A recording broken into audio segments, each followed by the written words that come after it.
And what is that noise? And we are recording episode 1009 with Dr. Jessica Rose and Mr. Mathew Crawford. What the Oh, it's these hard drives. I didn't know those were still on. I was like, what is A that? thousand and nine. A, a thousand and nine. Oh, hello, please. It's wonderful. Oh, hello, Hans Briggs. I always love how you can just use South Park. South Park's almost like an inflation calculator. You know, when you look like an old commercial, like an old magazine, and it's like a new computer only for like $89. And you're like, what the fuck? And it's from like the 80s. South Park is kind of like an inflation calculator of like how far the Overton windows are shifted of like what is hate speech. Like they had the Film Actors Guild in the movie, you know, fag. But now if you say that it's like a hate crime, and even if you just do like the Matt Damon from the movie, you can be like, "Oh, hello, Hans Bricks." You say that now, people are like, "Jeez, hello, Hans Bricks. Welcome to the show." China Roger. You do that now, people get uneasy, and you're like, and this is just in my lifetime. I've seen people that I used to watch South Park with in middle school. We'd stay up late and watch it when their parents were asleep. Are now the same people that I'll be like, you know, yeah, I'll say "Hurrah, Hans Bricks," or I'll be like, hey, "Kenny, don't be a faggot," and they'll be like, "Bro, that's so not progressive." And I'll be like, "You and I used to watch this like before we had driver's license. Like, what happened to you? Like, did you never understand like the wrapping of actually making fun of the bigots within these jokes? it's Right. they're like I just think what you're saying is hateful. I'm like, you and I pre braces watch this, and you know I'm not a hateful. You know I'm just quoting a movie from our. If I quote There's this Forrest Gump, no one crazy gives a shit. argument that welled up that you shouldn't have humor that includes these sort of, wrapped elements where, you might be making fun of the bigot, but people may not understand that you're making fun of the bigot. Like, And therefore, like somebody's going to misunderstand and be offended. There's potentiality there. like, And that's what the argument became a few years ago, right? yeah, but it's like it's not. That's what's got us to this point now. I know, I know. With But like the people who were wearing all black and hitting people with bike locks and breaking Starbucks windows to quote bash the fash are turning a blind eye to today's Saturday, December 3rd, 2022 at 2:22 p.m. Eastern time. Elon Musk releasing the Twitter files showing direct collusion with the Biden administration, the Biden campaign, and the Biden White House to suppress the Hunter Biden laptop story. And then on October 31st, the DHS leaks from The Intercept about the suppression of not only COVID injuries and alternative treatments, but the withdrawal from Afghanistan, inflation, and border crossings. The definition of the marriage of corporation and state, the same people that would bash the fash when it was against Orange Man are now saying this is a nothing burger. Yeah, exactly. The same people that are saying punch a Nazi have a Ukraine flag in their Twitter to support the Azov battalion. I just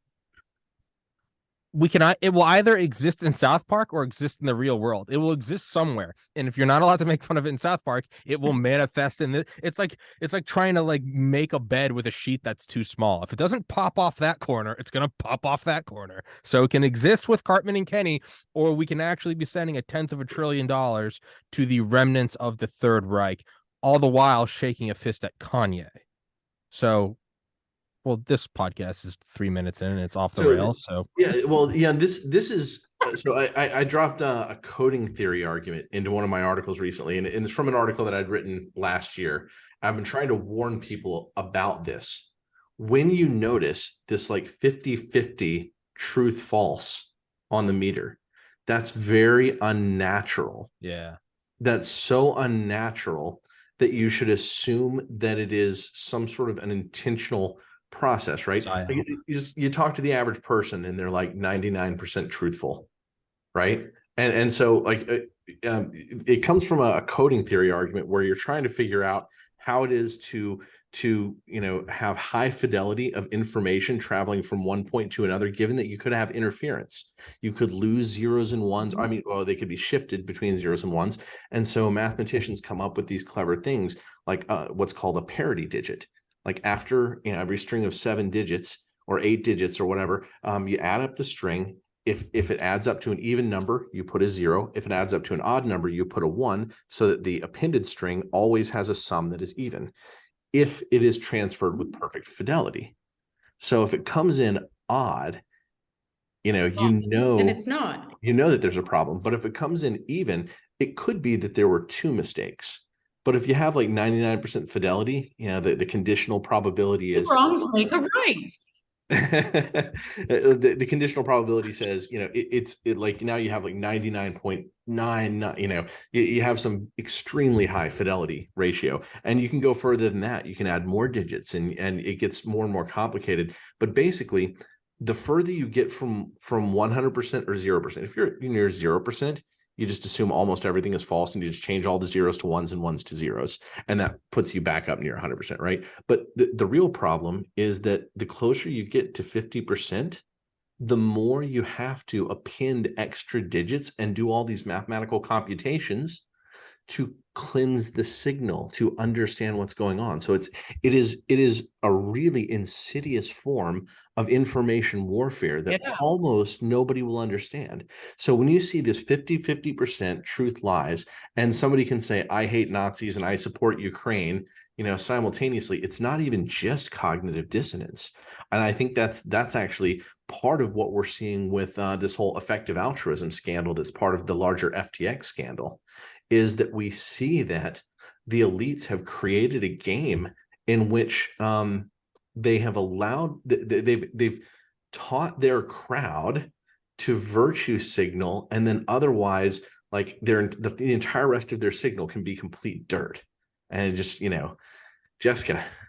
I know what it's called.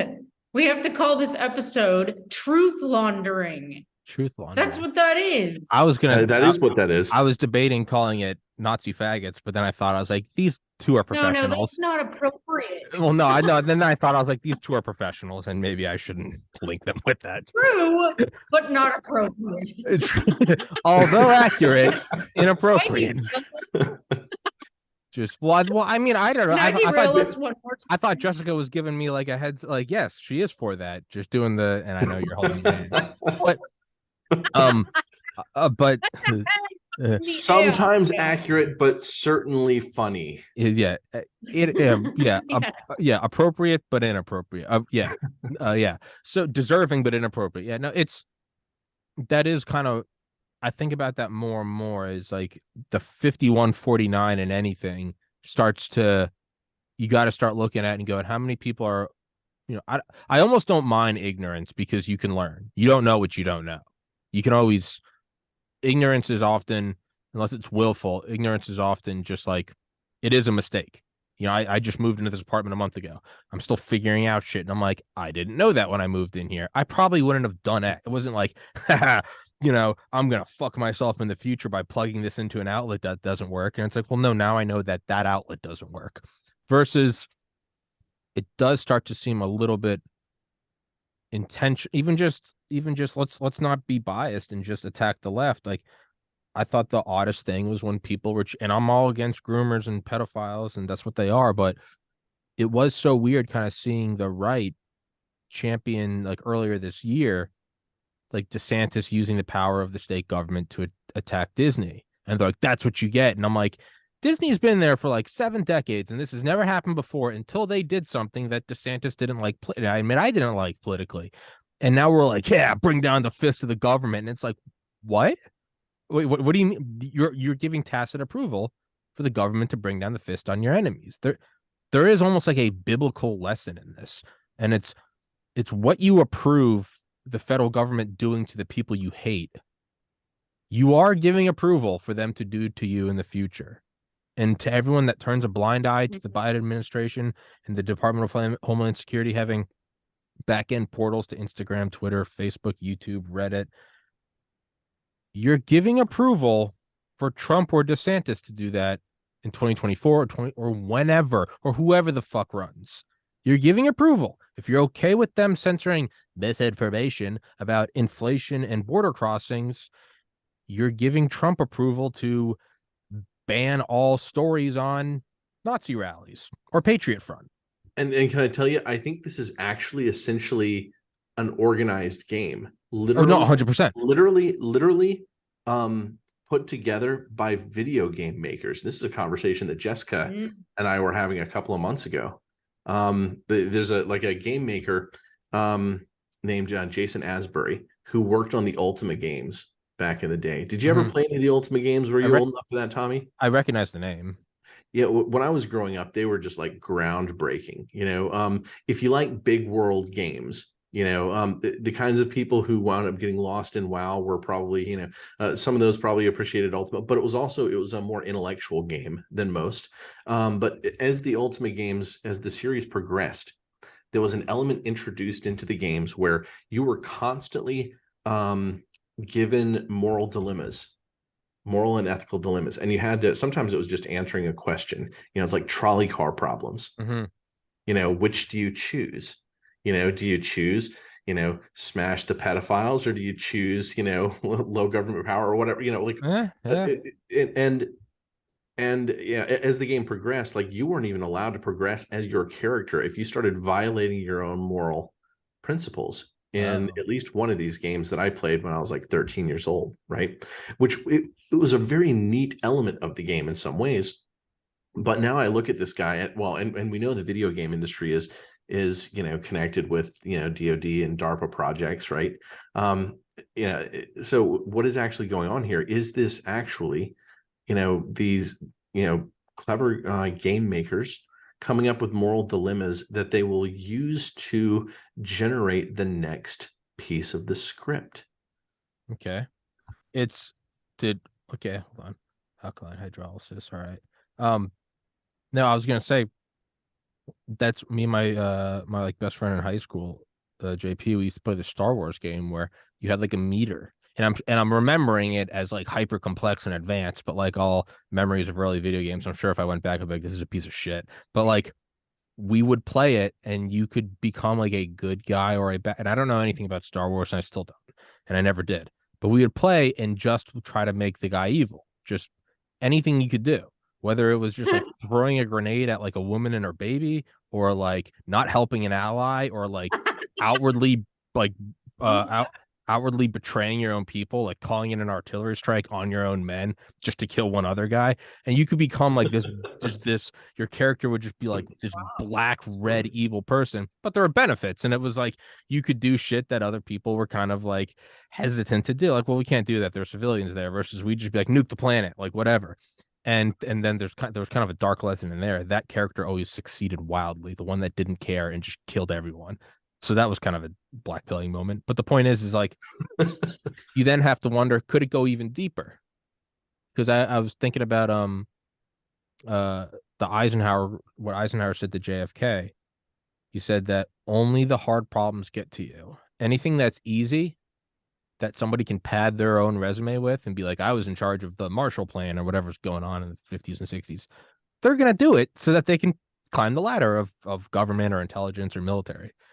He was like, only the very difficult problems will get to you. Like, do I send in the 101st Airborne to escort like the first black girl to a white school? Like, no one likes that. Do I, scale up the war in Korea? Nobody likes that.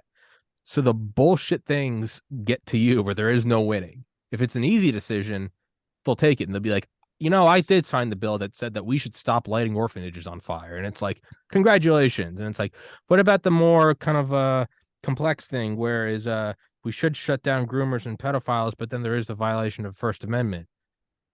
Oh, fuck. There's kind of no winning.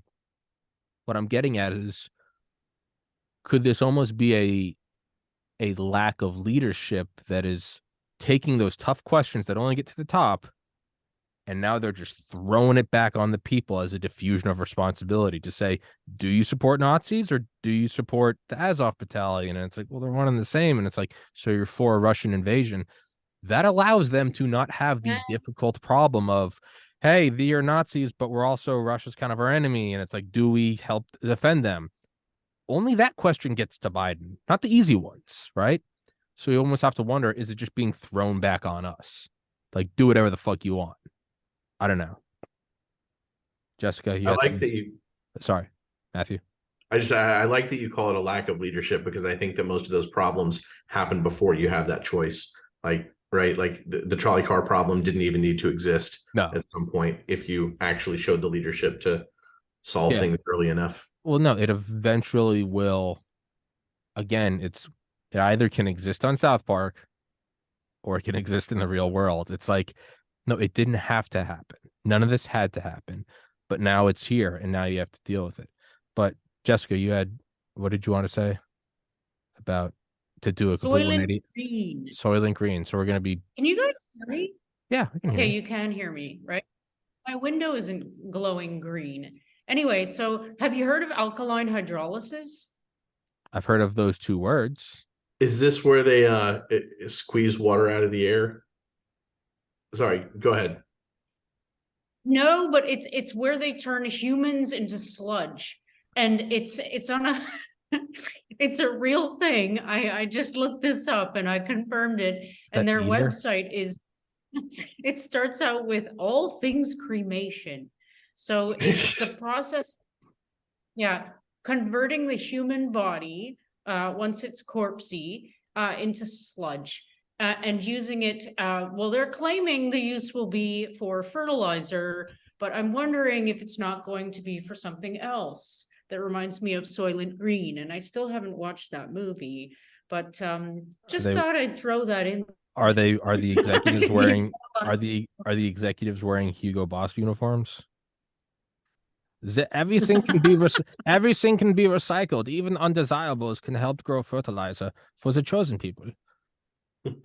That's not an approval. Even undesirables can be. Even undesirables can help grow apples for your children. Yeah, not to just further and Apfels. Apfels, Lederhosen. Oh, Germans, you and your Nazis. But I don't know. Do you think we're gonna see a shift in that? Because didn't DARPA like show a machine a couple years ago and it was called Eater, and it was like how a like an autonomous like cleansing machine, almost like a Roomba for like cities. It could just go clean up dirt and shit. But they're like, it can actually fuel itself off organic mass. And it was like, we're getting awfully close to just like, why don't we just eat the homeless people to power the machine that cleans our city? And it's like, well, we are. I think we're probably already. I think we are rapidly. I think, are they just moving the window to more and more social acceptance of just the most? For all we know, it's already going on in California, and they just chased out all the people there. All 4 million of those Portland people got pushed out.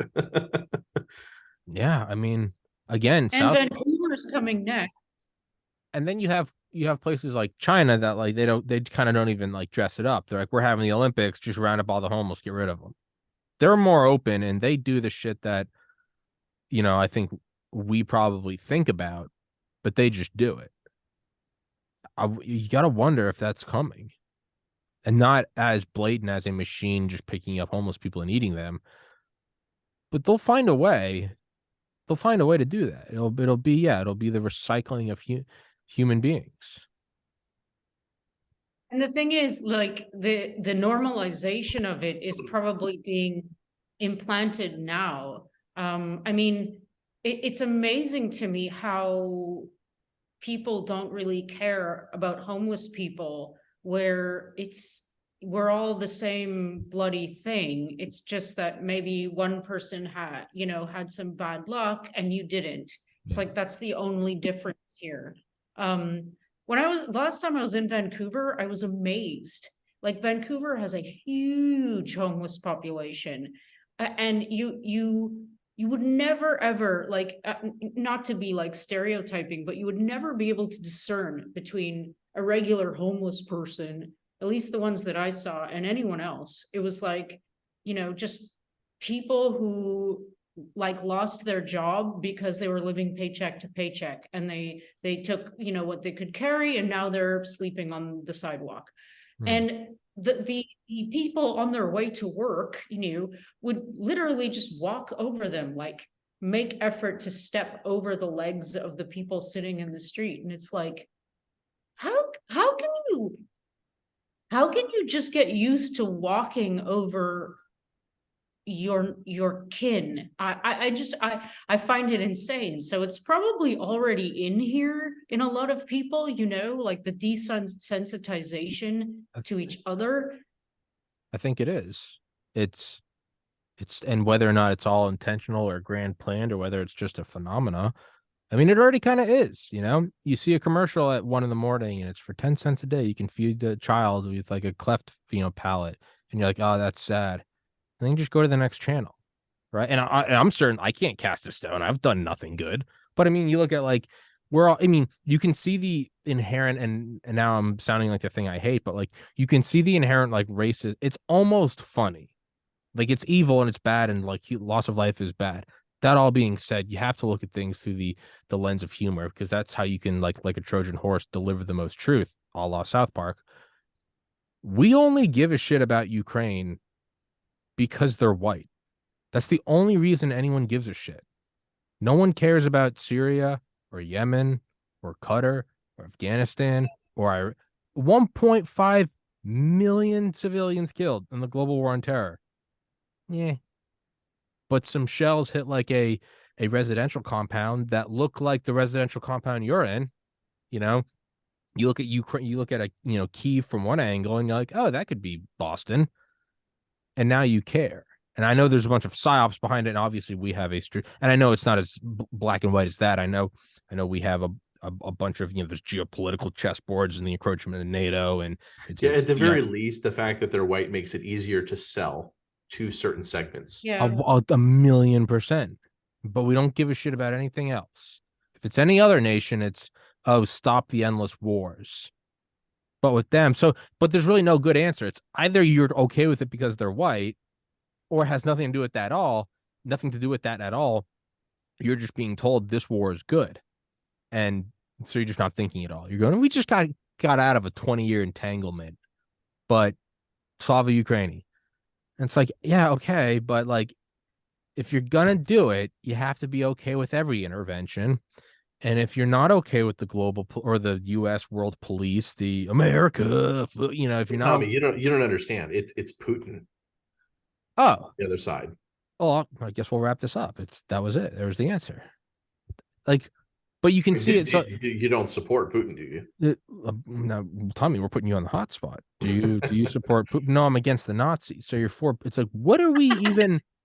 But the absurdity of that, how like boiled down. They're supporting the Nazis, the Azov Battalion, and then the conservatives who are against the war in Ukraine are offering a tacit approval of the former communist. Like, what the fuck is going on? Yeah, there's no reality.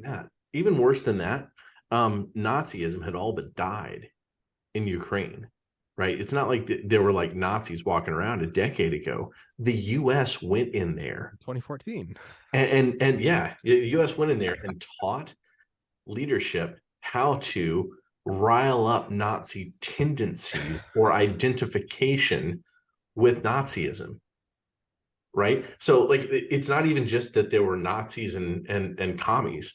Like we had to go resurrect the Nazis so that clash would be there. Yes. And you know exactly what's coming in 20 years. There was a time when bin Laden and his boys were on the front page of the newspaper and it said freedom fighters. And Reagan's like, these are men fighting for their homeland. And then it's 9/11, right? How long until the people we armed we funded the Mujahideen, what was it, Operation Cyclone, to fight under Zbigniew Brzezinski to fight the Soviet occupation in 1979, we are now funding a new group of people who are they're freedom fighters. How long until a bomb goes off that the San Francisco bridge is taken out by a terrorist attack and it's traced back to the Azov Battalion? Now, they will rebrand it, just like you switch from Mujahideen to Al-Qaeda and Taliban. It will shift. They will shift. And then all this very convenient footage will come out of all of the Nazis in the Azov battalion. They won't call them Azov. They'll just call them like neo-Nazis. Oh, God. You know what this sounds like? You know what this sounds like? It's 100% coming. You know what this sounds like? What you've done, you've applied soap opera reasoning, and I think rationally so. I don't. So they brought in the cousin. They brought in the cousin, and you know, suddenly the cousin is made into a Nazi, and you know, you never know from one episode to another who's going to be the new bad guy or who's going to be redeemed or whatever, right? You keep writing the script each week. Yeah. And I do believe that is exactly what goes on, and that it's been that way for a long time, but the production quality has gotten much better recently. Oh, it's fantastic. It's fantastic. You have, I mean, he's like cast as a character. It's Volodymyr Zelensky, who I've never met. I don't know. Maybe he's a great guy. I don't fucking, what's happening in Ukraine's terrible. I'm not blind to that. I'm not cheering on Russia. I don't give a shit. It's all Zelensky already has his Academy Award. But that's what I mean is like, and I remember saying this back in like February. It just instantly reminded me of COVID, because as soon as it happened, there's this rolled out media effort, and all these people who couldn't point out Ukraine a month earlier were now flags in the Twitter profile. This is the fight of our life. There's a video of people, a bunch of like just beanie wearing like Starbucks goers who were a year ago dressed as Antifa. We're in the same area where the Occupy Wall Street in the same area where the Occupy Wall Street protests were taking. There's a video of this, and they're just chanting Azov. And it's like the brainwashing is so complete and it's so effective that it, as evil as it is, you almost just have to like slow clap.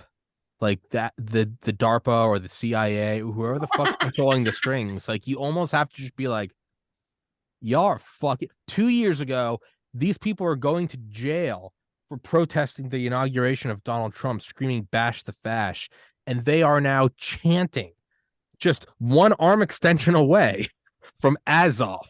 It could very quickly be Hitler, and they don't.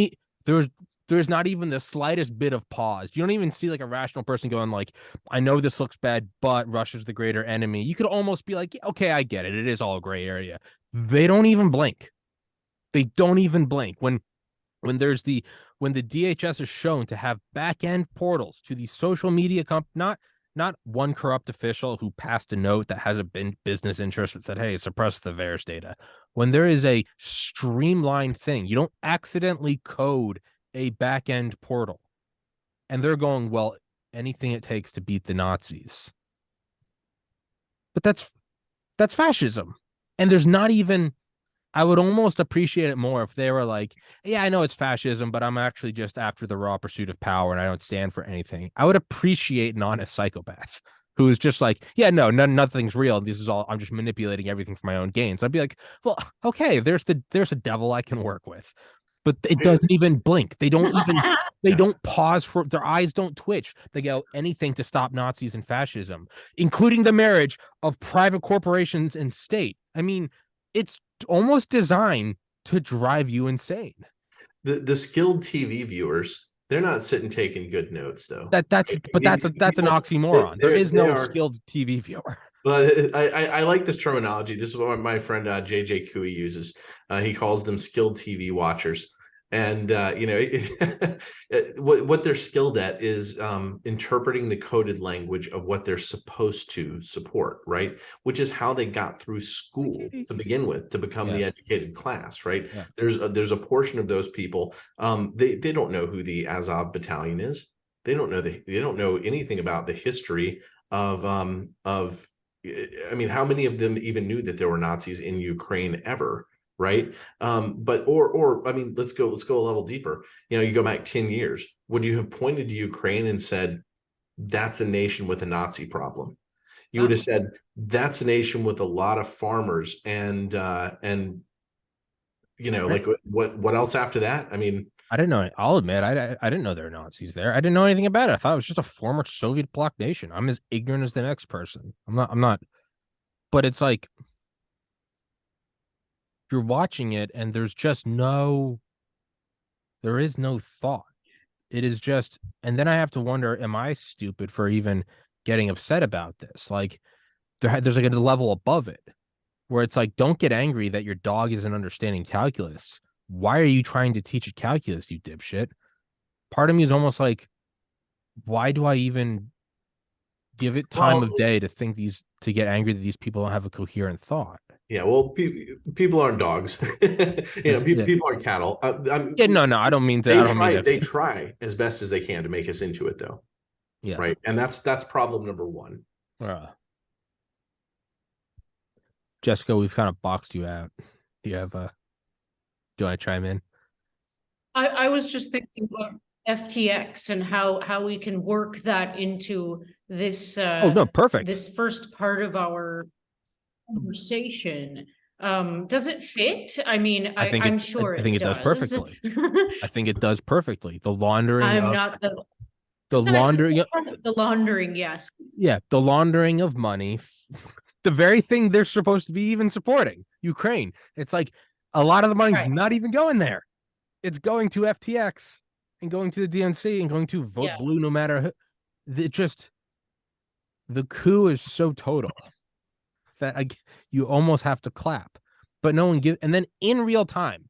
See, before this, there was at least a temporal compartmentalization. Trump is a Nazi. Hi, Kitty. What do you think about FTX? Did she lose everything? But at least there was a temporal compartmentalization in that Trump is a Nazi, bash the fash, and then 2 years later they're chanting for the Nazis. Okay, there's at least a jump in time. But right now, there is a simultaneity that is jaw-dropping in that Kanye is now Hitler, and I don't like anything. Somewhere there's a great cartoon of guys in white hoods, white pointy hoods who are going "Hail Kanye." 100%. Kanye got banned from Twitter yesterday for posting a picture of a swastika and said "Love everyone," and saying on Alex Jones, "I think Hitler was pretty cool," and Alex tried to save him. He goes, "They did have great uniforms. I think that's maybe what you meant." And he goes, "No, I liked the Nazis and I liked Hitler." And Alex is like, "Well, my ancestors fought the Nazis and I don't agree with that at all. And I'm not sure if you know what you're talking about." He's like, "I think they were pretty cool." And Alex is like, "Well, agree to disagree." You literally had Alex saying, "Are you talking about the Azov battalion in Ukraine?" And he goes, "No, I'm talking about the not." So it was brought up. The softball pitch was sailing down the center. And it goes, there are the current Nazis or the past Nazis, and people are looking at it going, Kanye bad Nazi. At the same time, they are cheering for aid to Ukraine. At the same time, not cheering that aid to Ukraine is being stolen and misappropriated to FTX. Is Kanye just an actor in all of this? Is he just a well-paid actor in the global? It's so absurd that I almost kind of think he is. I think there's a very good chance that he is. Is he there to show the dangers of free speech? It's hard to know. I think that a lot, it could all just be smokescreen, right? Like get people trying to unravel this cognitively. I mean, but though there is this very real phenomenon, and I'm sure you know what I mean when I say what I'm about to say. My generation, you didn't have people walking around going, Darth Vader was a badass. He was so awesome. I mean, every now and then you would hear people go, his intro was just phenomenal, but like they're 20-something-year-olds walking around the US, like Darth Vader. Yeah. Like that's a little weird, right? We're celebrating the evil empire. So there is something strange that has gone on, and it is difficult to know how to unravel that. On the other hand, I have grown to believe, even though aspects of the pandemic are certainly real, right? People got sick, right? And there's a debate over whether or not that was a zoonotic virus, a gain of function virus, or J.J. Couey's more recent theory, these are infectious clones, which Robert Malone has talked about, right? That these are very highly purified and then released. And that's how you get people more sick than they would be from a coronavirus, at least partially. One way or another, all of this, the biggest prize in the world is the military banking complex. Who controls the world's banks? The currency controls the world. And the economists call it the seigniorage tax, but that kind of, that doesn't, filter with people. What is it called? The seigniorage tax. When you create money, you are not actually changing the utility of the money supply. So when you have a greater proportion of it, the value that you added to yourself came from somewhere, right? So people at the furthest reaches of the empire, the outer rims of the empire, people in Southeast Asia and South America and Africa, those people are getting taxed most heavily. The farther you are from, what I call the empire node of this Cantillon effect. And the economists have almost written, Cantillon was one of the best economists in all of history. And, modern day economics has almost written him out. He doesn't even have a Wikipedia page, but, he's a guy who figured out, how to best model, or at least, explain the seigniorage tax in terms of what was going on. Ultimately, that's the greatest prize in the world. That's the ability to siphon trillions of dollars of labor out of the global economy over time. Yeah. And the bank, it goes hand in hand with the military. The military needs somebody to pay them, and the bank needs someone to enforce that other people remain on their currency network, right? Yeah. So this unit right here, that level of control is the world's largest prize. The dollar system is failing. So suddenly you have every need to create all these smoke screens while it is that you try to bridge the gap of control to the next era. And I believe that that's the story of FTX. And that is also the story of the pandemic. It is also the story of all these wacky stories. The next thing. I'm for the thing. What's the phrase? I support the current thing. I support the current thing. Thank you. The current thing. I support the current thing. All of these. It's climate change, wokeness, all of these things are seeded, and they're shoved, first and foremost at the elite kids at the elite universities, so that any friends of theirs who aren't on board are just like, wait a minute, I can't be disagreeing with my smartest friends, right? Yeah. And that's an extraordinarily effective tool that people don't understand. That's how Google built itself, by the way. Well, attracting their first, exclusivity. after hiring their first few dozen employees, they literally went around to the elite universities and asked people, who's the smartest person on campus? So they hired people who had, perfect score at the International Math Olympiad or World Puzzle Champion, or, they looked for those people who had like that sort of, aura. Yeah, exactly. That sort of aura. And that's the moment when people said, oh, Google's the leader, because there were 100 different search engines. Right? There were a lot of people indexing data. Man, if I was Google, I would go to the smartest places and ask who's the dumbest person, because that person's probably a genius, because all the smartest ones drop the fuck out and start a corporation. That's how you'd really take over the world, is go to the smartest. You don't want the dumbest person, because then you'll actually just get retail. Yeah, but you can't hire those people. You can't put them on payroll. Yeah. Well, not officially. I guess that's probably what the CIA does. They go to Harvard and say, who's the dumbest person you know? And that's probably the next operator who's going to help take over the world. Like, that guy's an idiot. He's not an idiot if it's at Harvard, but if everyone else thinks he's an idiot, he's probably smart enough to keep his head low. He doesn't go around saying, I've got an idea for something called Facebook. He shuts the fuck up, drops out, and cashes in. That's how I would take over the world.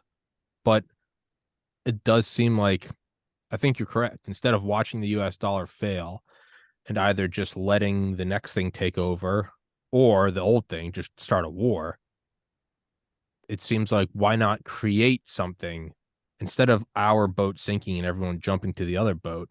Why not create a brand new boat out of shiny new colors and new materials and be like, well, why don't we just all go to that boat? Because it's brand new and it's crypto. It's the allure of crypto. And yeah, I think that's probably what it is. And then conveniently, I mean, right, that is, I mean, the banking military industrial complex is, it's almost like the First Amendment backed by the Second Amendment, right? You got to have the ability to speak, and it's enforced by, you can shoot anyone that tells you not to. Not officially, and I don't endorse that, just for legal reasons. But like, but that's kind of what it is, right? It's the bank, and then in case anybody decides to not play the game of monopoly money, the U.S. military comes in because you need some freedom. Yeah, that is the cockpit that controls everything. From there, you direct the evolution of humanity. I don't know. And you get a lot of these smaller nations, they're hooked on board. If they have one leader who is willing to take like an IMF or World Bank loan, it becomes a merry-go-round at that point. What happens is, we lend them money and then we short their currency. Yeah, And you that can't pay puts it back. yeah, Hey, well, just exactly. give us your cobalt mines, and ironically enough, we need those cobalt mines to build the EVs for the batteries, the new drones that we're going to use to bomb the fuck out of you in 10 years if you decide to not give us the cobalt mines. I don't know. Matthew or Jessica, I need you to monologue because I got to use the restroom. So take it over. It's your podcast now. Yeah, Jessica. So I listened to it, but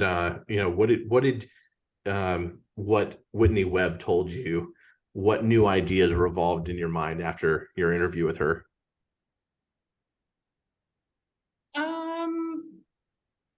New ideas. That's a good question. Did it change any of I'm your still priors? processing. No, not really. A lot more detail was added.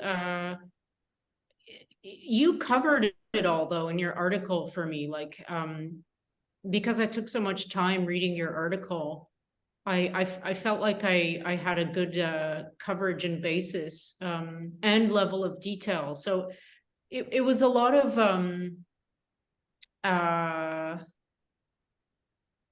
like agreement, I guess, and I don't know, did it change anything? I'm not sure. I'm really still processing it all.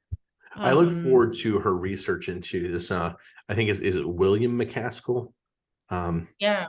I know he goes by the name McCaskill, and I didn't realize until I heard her talking with Marty Bent that McCaskill isn't his like last name by birth, and that it was actually hard to track down his birth records. And I'm like, oh, this is going to get real interesting, because Yeah. I mean, already it looks like, sort of like the world's biggest virtue signaling front. But if we can actually find out where this guy came from, and maybe, who was directing him, is he part of some sort of, there is an upper power circle somewhere up the hierarchy, right? It goes up and up and up. There is something at the top.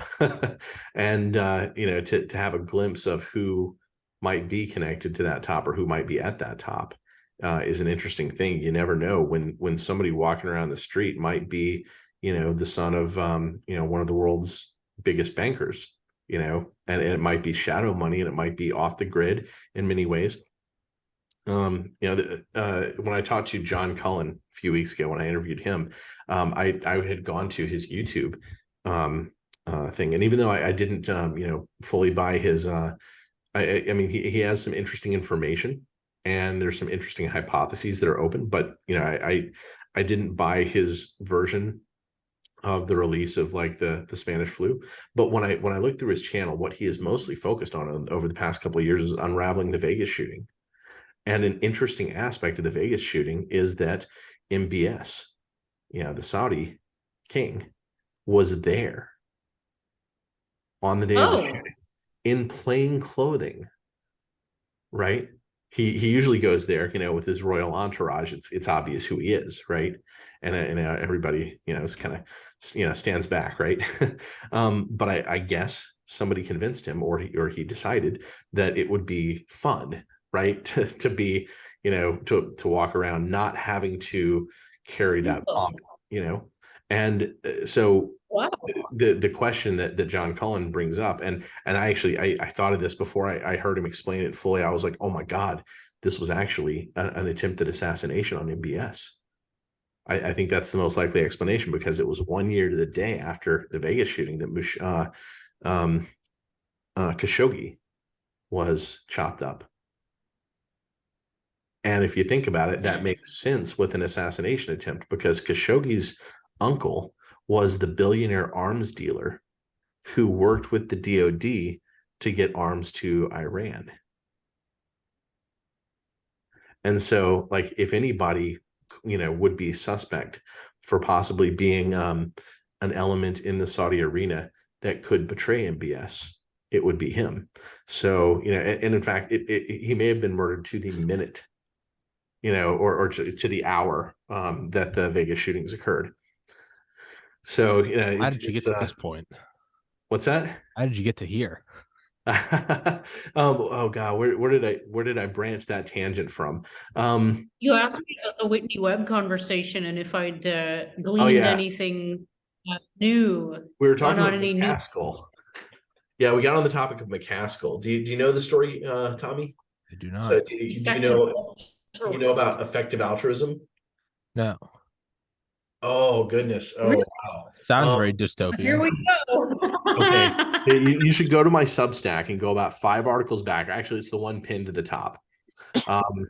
It's my article about a grand unified theory of FTX, and I talk about the fact that it looks very much like the pandemic may have been a smokescreen for it, which explains like his fascination with pandemics leading up to it and all the money that he spent on research that buried hydroxychloroquine and ivermectin, helped fund the Together trials, and but it helped fund a lot of pandemic stuff, right? And so Sam Bankman-Fried. Yeah. And effective altruism is this sort of like pseudo philosophical organization, and there have been a few of these pop up around like Silicon Valley. It's a cult. Yeah, it's I feel like several cults have come out of especially the California Silicon Valley area, the futurists, and there's some cool ideas in there, but they are very cult-ish. But effective altruism may have been more organized from the top, like as in from the elites. Whitney Webb is researching, the William McCaskill character, who was one of the co-founders and kind of head of it. And he's the one who he recruited Sam Bankman-Fried into being like an effective altruism, proponent, while Sam Bankman-Fried was still an undergraduate at MIT. And, like McCaskill must have only been like 25 or 26 himself. And so maybe he was becoming Sam Bankman-Fried's handler, and, but then when Sam Bankman-Fried leaves, and he may have even suggested Jane Street. And I know one of the partners at Jane Street, but I've been hesitant to call him because, it's been 20 years since I've spoken with him. I've exchanged a couple of emails in that time, but yeah, so he suggested going to Jane Street, and that's where he built up his resume for 3 years, and then he left and he moved back to California and began to work for like 6 weeks at Effective Altruism.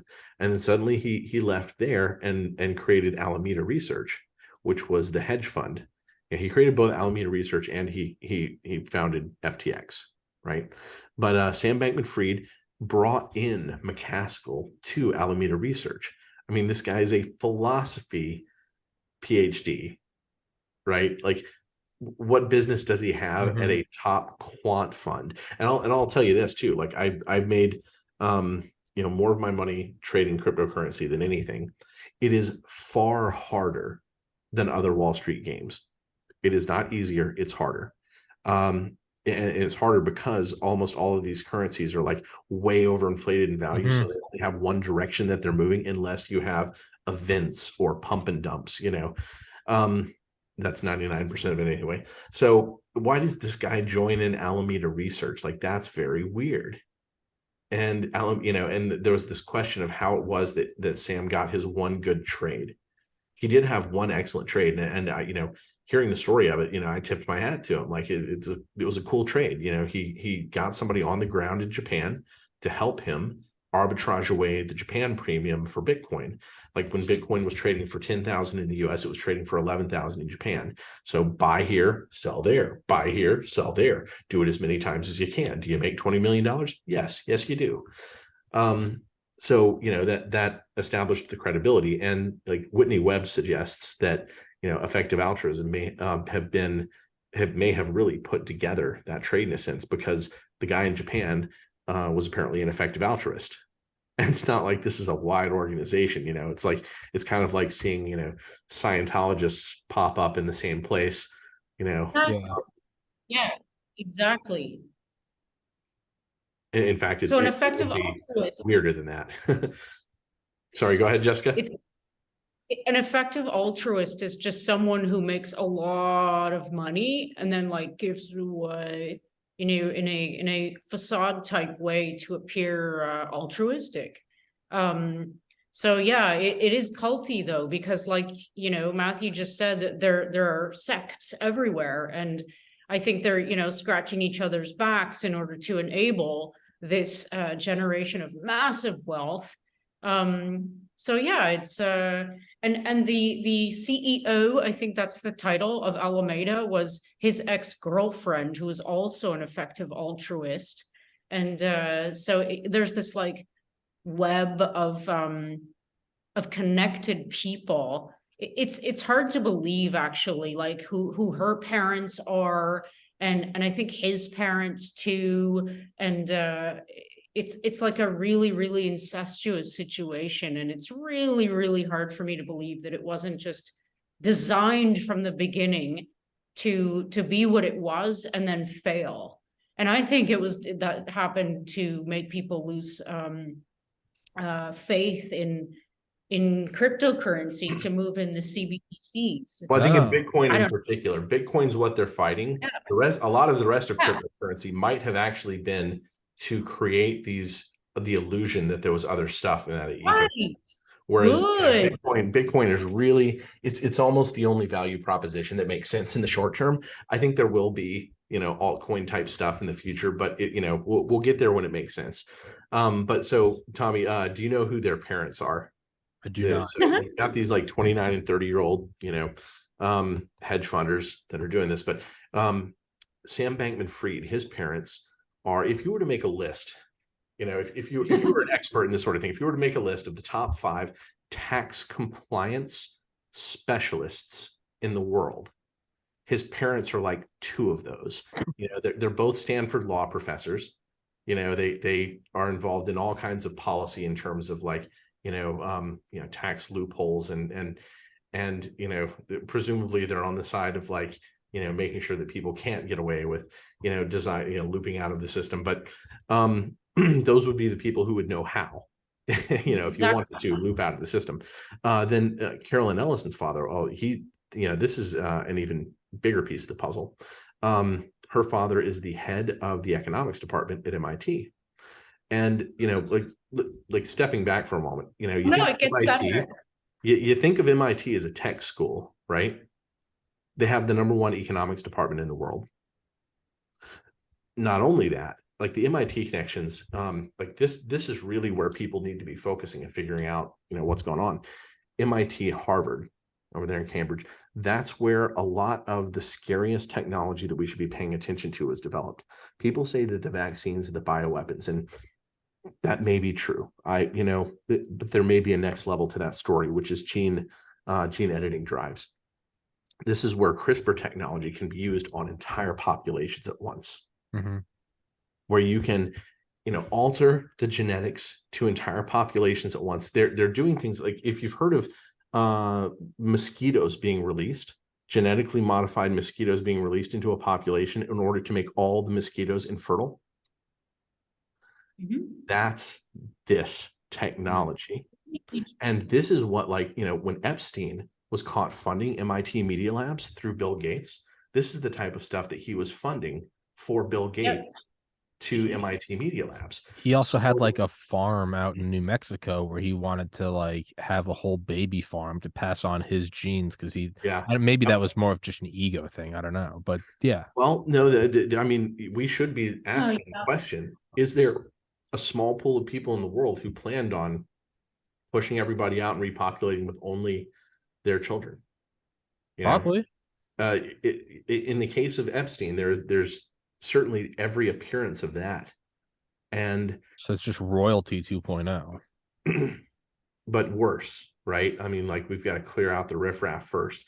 And, you know, Yeah. like we don't have time to pick and choose among 8 billion. So, you know, let's just wipe a bunch of people out. Maybe They're just breeding for psychopaths. What we need is some sort of large scale movement for MIT to be dismantled for investigation, or at least the people around these technologies. And in fact, one of the, you know, there are only a handful of people in the world specializing in this technology. One of them was initially nominated to Biden's cabinet. And Eric Lander, do I have that name right, Jessica? Shoot, I think so. Let me double check. I've got it in my article, or Lander or Landis.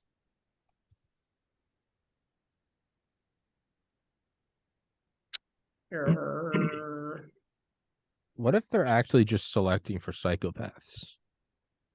What if that in their mind is the fastest way to facilitate human evolution? Is just people that don't care. That's a possibility, but and they already do this at the leadership level. There's already an unofficial organic selection for psychopaths, and it's just where we are now, right?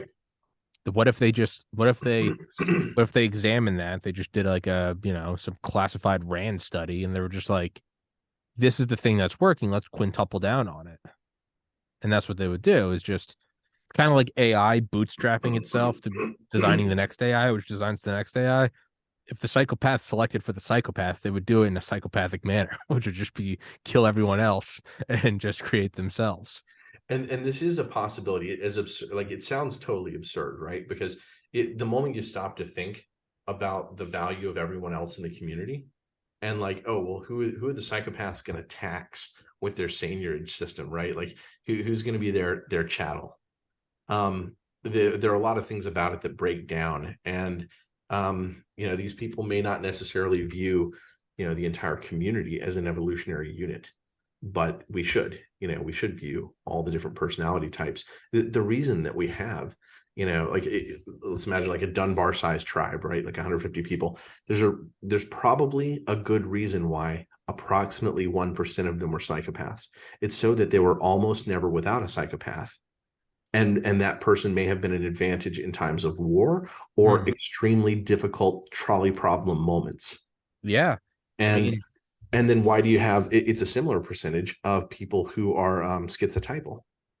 You know, why is that? Why would, you know, something that at its worst becomes schizophrenia, you know, when all those switches are flipped, but maybe you only have some of them flipped and you're able to, you know, parallel process, you know, or something, or some advantage that in certain moments you're the person who sees differently than the entire rest of the tribe.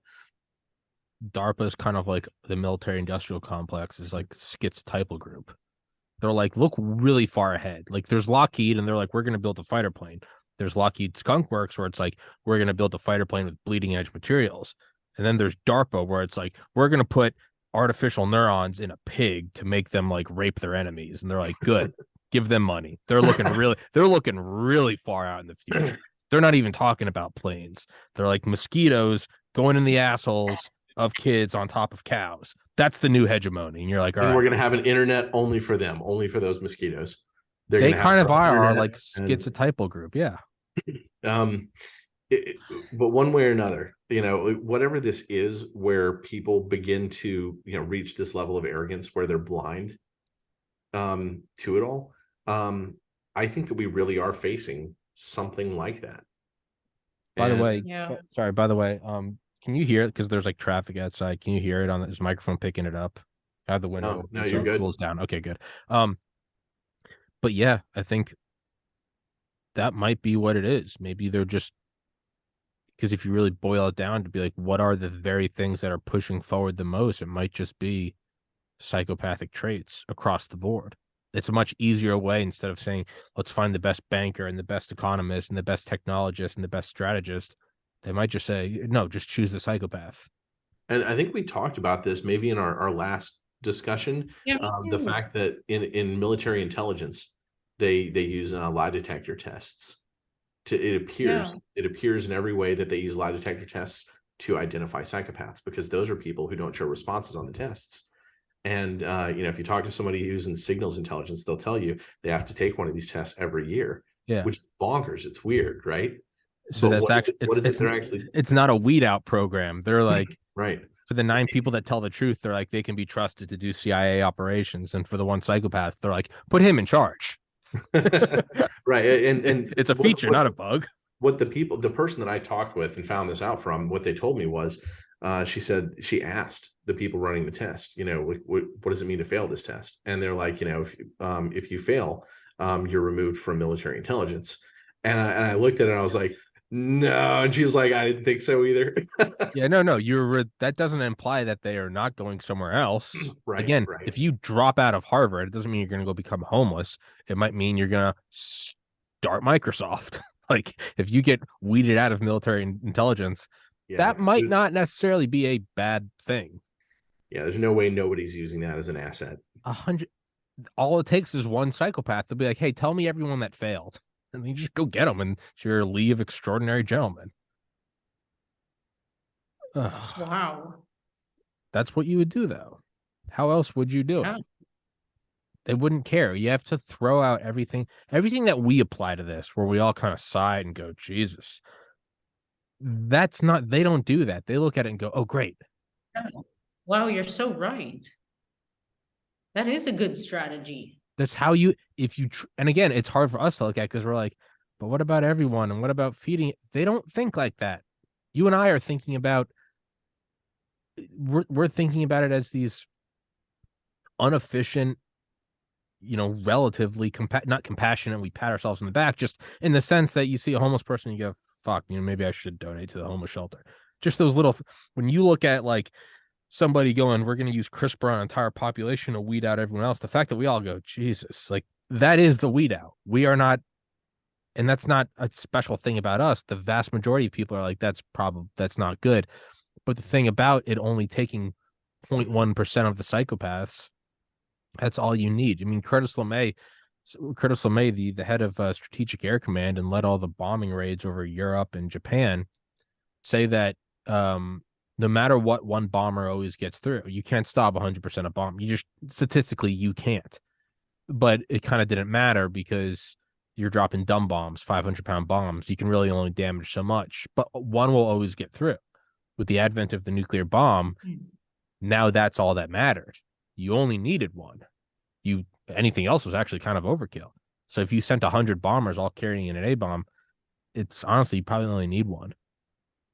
That's all that matters, though. It's not like, 99% of us are not psychopaths. And it's like, yeah, but that 1% will find the other psychopaths, coalesce, and they will form an atomic bomb-like power structure. So then you have to wonder, is that a bug or is this evolution? Are we the apes who aren't standing up on our hind legs, who aren't using our thumbs? And we're going, I can't believe those hairless apes are doing agriculture. Yeah, you're looking at it from the loser standpoint. Are we the ones looking at these people? And it's kind of like that meme where it's Michael Phelps swimming and he's staring at the finish line. And then you see the other guy and he has his head up and he's taking a breath and he's staring at Michael Phelps. And it says, winners focus on winning. People in second place focus on people in first place. Are we looking at the psychopaths and going, they're so bad? And the psychopaths are looking at, what is the definition of evolutionary fitness? How do I propagate my own genes? Like I'm not for this. Clearly, I don't think it's good. But in a cold universe of 4 dimensions of just matter bouncing around and obeying the 4 fundamental forces, yeah, they might not give a shit. They're blind to their own flaws, right? Like the moment you start thinking about evolutionary fitness in individual terms, you miss the forest and the trees. Yeah. It may be that community fitness is actually how humanity evolved to be a more advanced species. Sure. Oh, sure. And they may be missing that.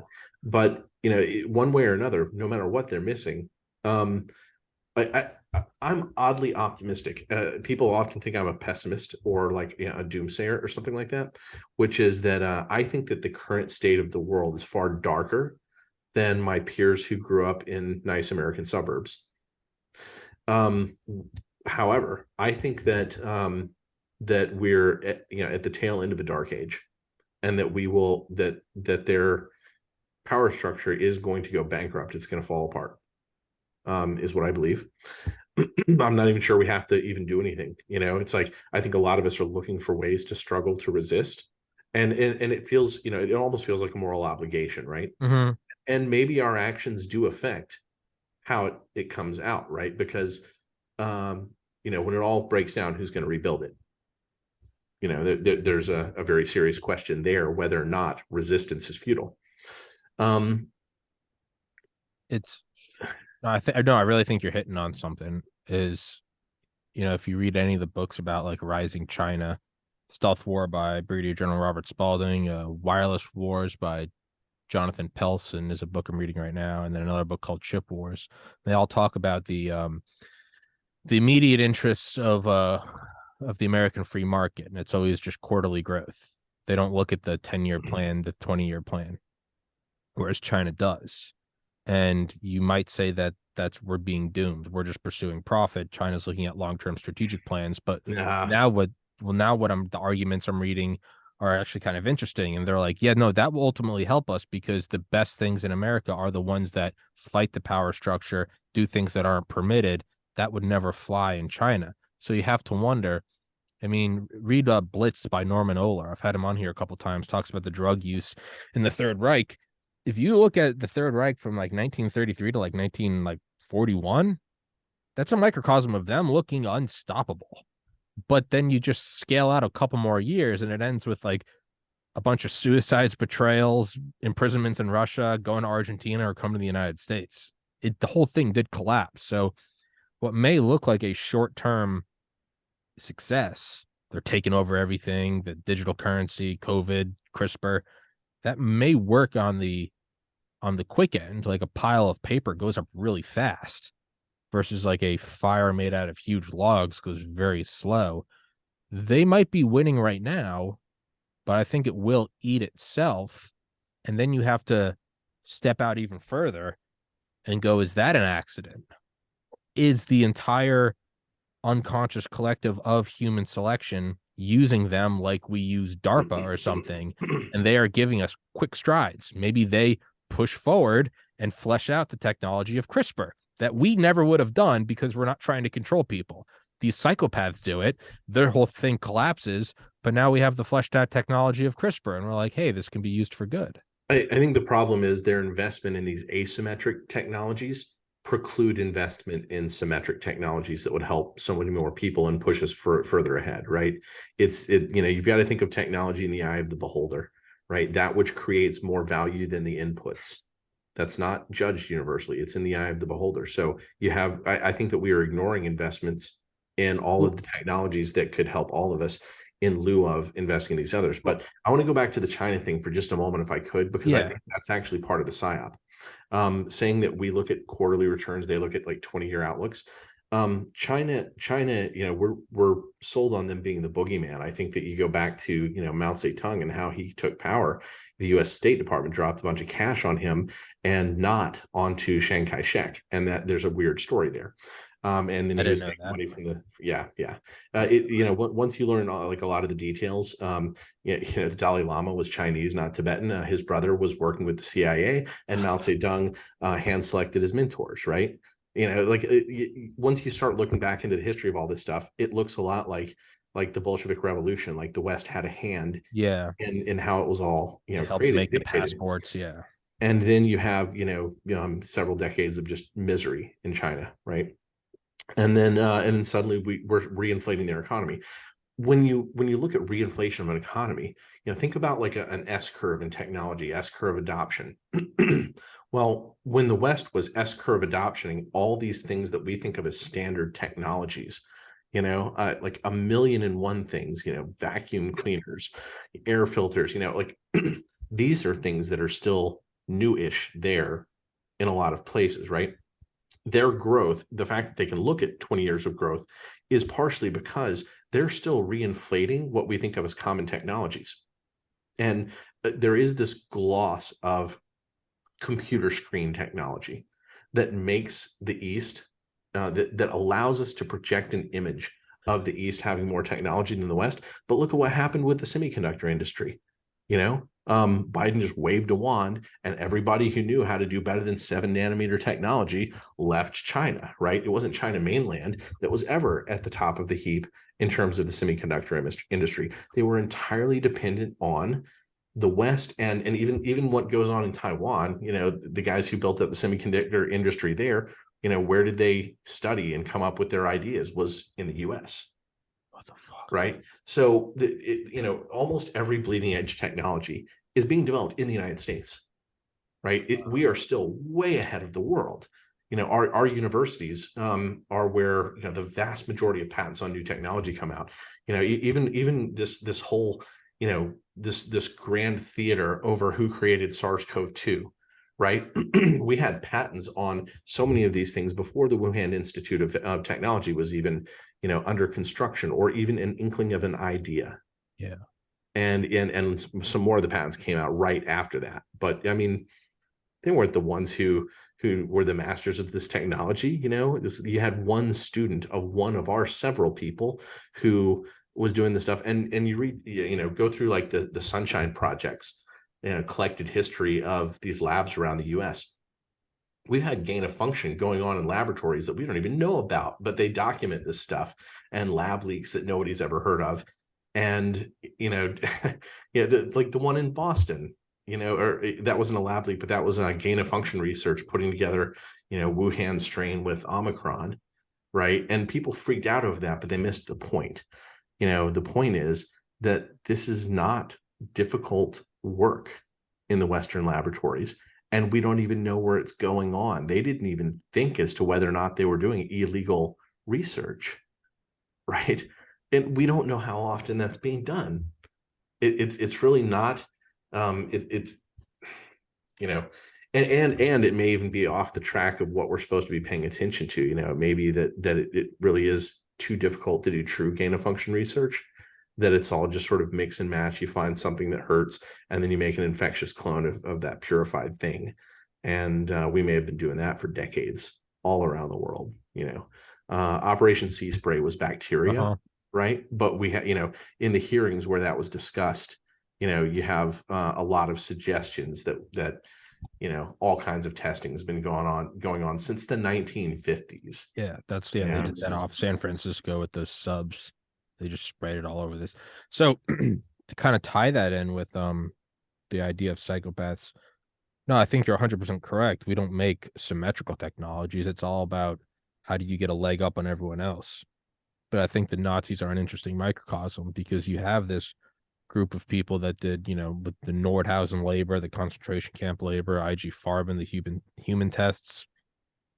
They pushed it all so far forward, and they eventually collapsed, ate themselves, killed themselves, fled, were in prison, were hung, whatever.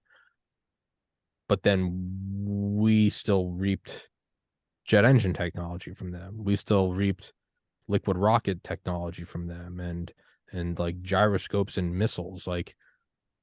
So it may not be planned out, but a group of psychopaths can go and create these weapon systems that can then be taken over by the collective. So whereas they might be using CRISPR to, wipe out populations, the real fundamental of it is they fleshed out this technology for bad purposes, but it's almost their own free market of psychopaths. They're pursuing the things that can have the most power. Now, much like a sword or a knife, you can use it to kill your grandma or to butter bread. You can use an A-bomb. You can use fission to power a city of hospitals, or you can use it to vaporize this. You can vaporize a city. It all depends on how it's held. And it seems like the psychopaths have a sort of self-limiting phenomena where they eventually eat themselves. They don't stick together and they burn out. But then that technology they created still exists, and that can be brought over to obviously I'm biased for America, the more free societies, where now you and I can take a jet engine craft to go visit your family for Christmas instead of for bombing London, or we can send the Artemis rocket up to look at the moon instead of bombing London. So they seem to pursue things in the way the free market pursues things much more rapidly than any sort of centralized power structure can, it seems like the psychopaths pursue things even faster, and then inevitably when they stab each other all in the back, because those tendencies are what got them to be successful in the first place, all of the technology they push forward still exists, and then the 99% of non-psychopaths can take it over and use it for quote unquote so good. I guess this is what I was trying to get to in terms of asymmetric versus symmetric technology. Like it's something like gene editing drives might only be viewed as technology to a handful of people in the world, but to all of the rest of us, it's anti-technology, because it may be that like just like gain of function research, and JJ Coup and I did a video of this, but there are good mathematical statistical reasons why some of the suggestions of genetic engineering, like being able to find like optimal genetic codes beyond just a few nucleotide sequences at a time, or a few nucleotides at a time, is mathematically challenging, because to get out to hundreds of nucleotides to go through all the different combinations would take all the power of the sun and the most efficient computer ever made. And so it may be that gene editing technology, it may have a tiny few advantages, but at the same time, it comes with this existential risk, because you are changing genetic code. You're going into the germline, right? You're going into the germline, which means that you are, making changes that may not be undone. Yeah. And sort of a general principle. It's kind of like, I don't know what the parallel is. Maybe Jessica will have a good parallel for this. She often does. But don't go into the germline is like, don't feed mogwai after midnight. Yeah. But so although there are flaws in that, and like you said, it'd take the power of the sun and the most efficient computer. So it's not a necessarily efficient tactic to do this. But nonetheless, it seems to be a tactic that the unconscious evolution does, in that we do have psychopaths. We have Nazi Germany. We have whoever put throughout centuries. I'm sure you could find examples of this. It does seem to be, it's not efficient, but it's like an amoeba finding its way through, goop. It doesn't have eyes, but I mean, it is using appendages, and I remember in cellular biology or molecular biology, where the fuck it is, you find out like how amoeba knows how to move, and it's actually like a complex system of feedback loops and like microtubules, in whichever one gets more nutrients, more energy goes to that appendage. It's still very crude, but it's like a venture capitalist. Obviously, a venture capitalist isn't going to have everything work, but they're better than most in that they can get some to work. This might be like a crude, dumb, blind evolutionary accelerant that the mass of humanity has been using over millions of years. And like, we have our psychopath appendage, and every once in a while it leads to a world war, but sometimes it creates, I don't know, a fission bomb or a jet engine, and it does benefit us all. I think somebody just shot a gun. Well, maybe that's the CIA finally coming to kill me. But yeah, that's my live witnessed here. Yeah. I don't know. But yeah, I'm not saying it's efficient, but it seems to be something that does happen, Yeah, and maybe there's also an argument to be made that in order for humanity to move forward the best, it has to face these challenges. Yeah. People say, what are we going to do when we meet an alien species? Well, if we are cattle to them because we have not, managed to defend ourselves against the possible weaponry that could be used against us, then we're a sitting duck species. Yeah. I mean, look at like evolution. It's like, yeah, everything knows how to reproduce, and it's beautiful, and there's beautiful feathers and gills. They also have like toxins and like thick like armor, because the world's fucked up and everything tries to eat itself. So like, or eat each other.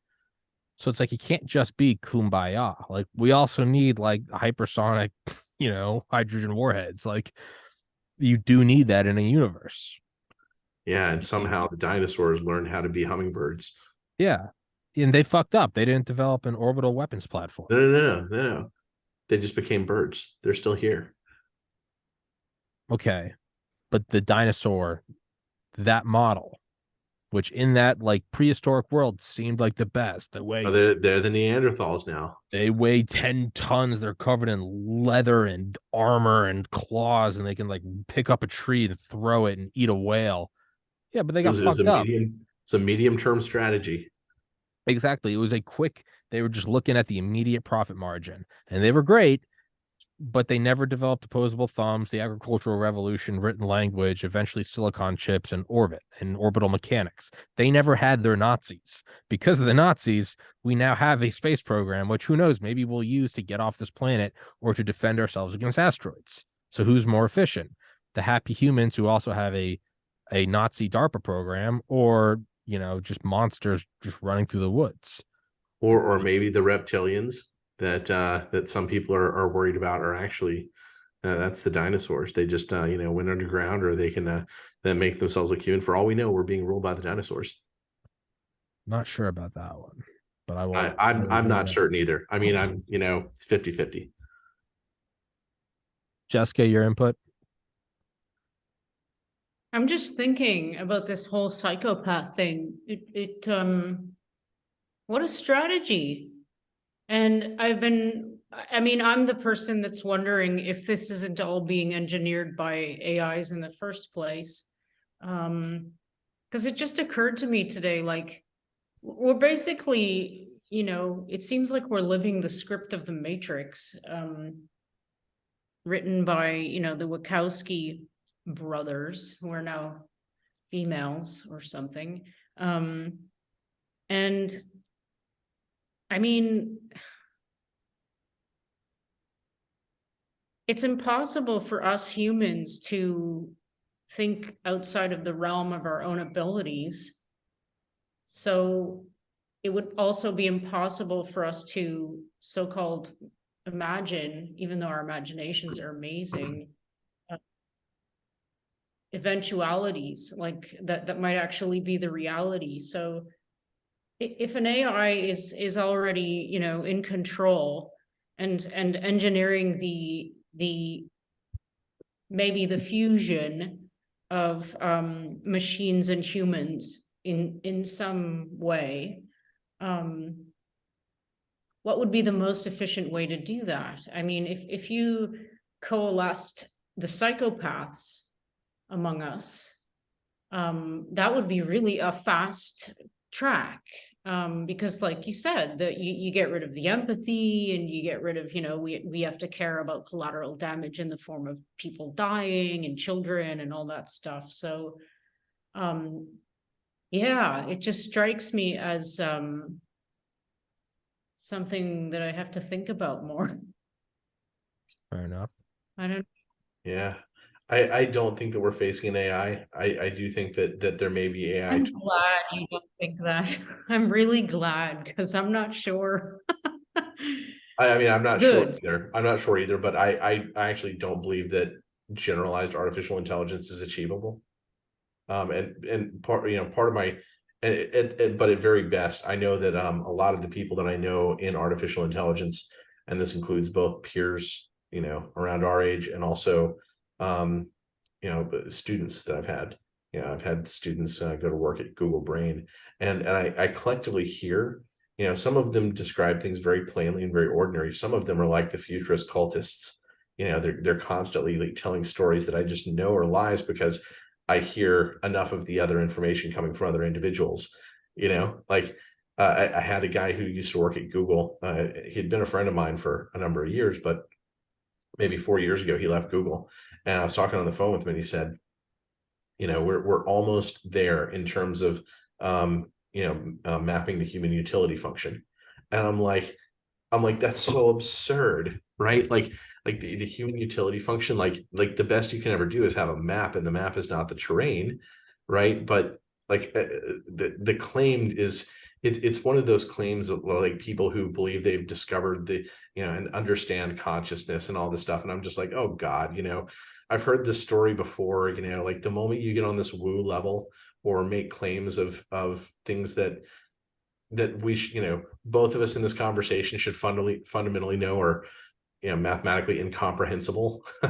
You know, like, don't feed me that line. Like, but there's something about telling people that AI is coming, right? There's something about, I think that's actually part of the Matrix story, just like gain of function, just like JJ Cooey, you know, started arguing, hey, you know, they want us to be constantly in fear of this gain of function so that we will let them fund themselves to the tune of tens of billions of dollars a year doing all this research. Because if we don't have, you know, the next steps, then whoever does can just defeat us, or, you know, whatever the fear level is. But I think the general AI is on a fear level. That doesn't mean though that, like, the trolley car problems that I was talking about earlier, the game that gets played there, that could be fed into just machine learning. It doesn't require anything more than machine learning techniques that have existed for 2 decades plus a few additional optimizations along the way, right? That's already good enough. You know, if you have, you know, a human, a competent human within a field, like, let's say, you know, field of psychology, if that person is also trained in artificial intelligence, we're starting to have that kind of cross-disciplinary, you know, educational paths, right? We have those people. That person can be a dangerous weapon. Jesus.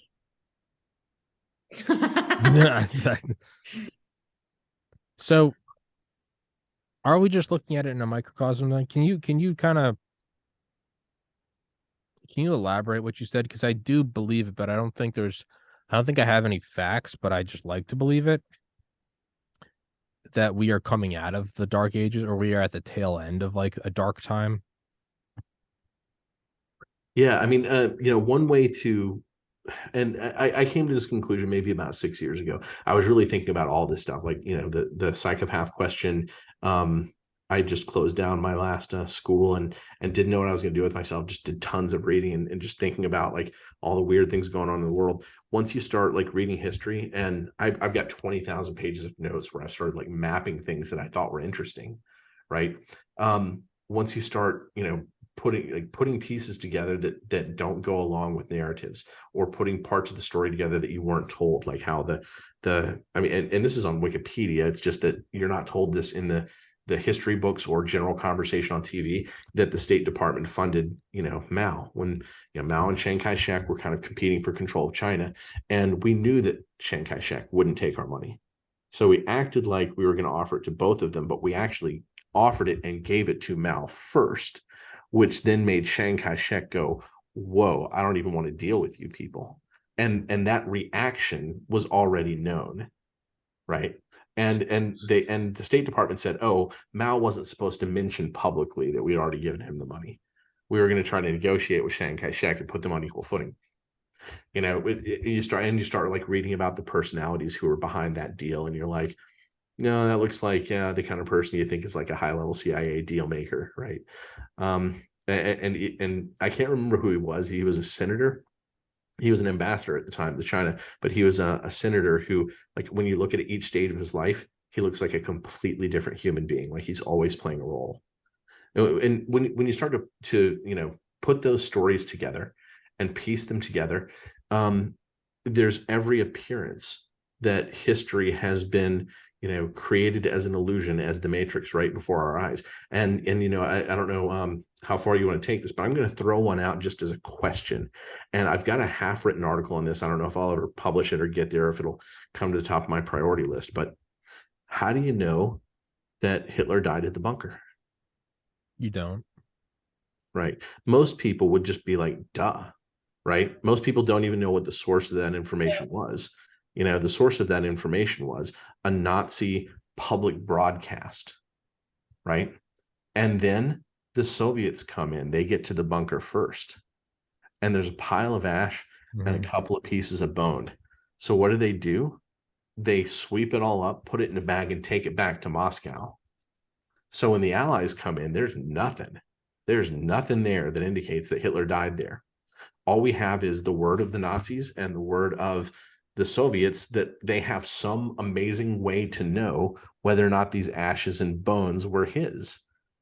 You know, it wasn't even until like, I don't know, like 70, years later, or almost 70 years later, that they conducted analysis on the bones, and the first analysis got buried and a second one wound up being published, but the first analysis said the bone that had the bullet hole, and one of the bones happened to be a skull plate with a bullet hole in it. Oh, wouldn't that be the one to survive, right?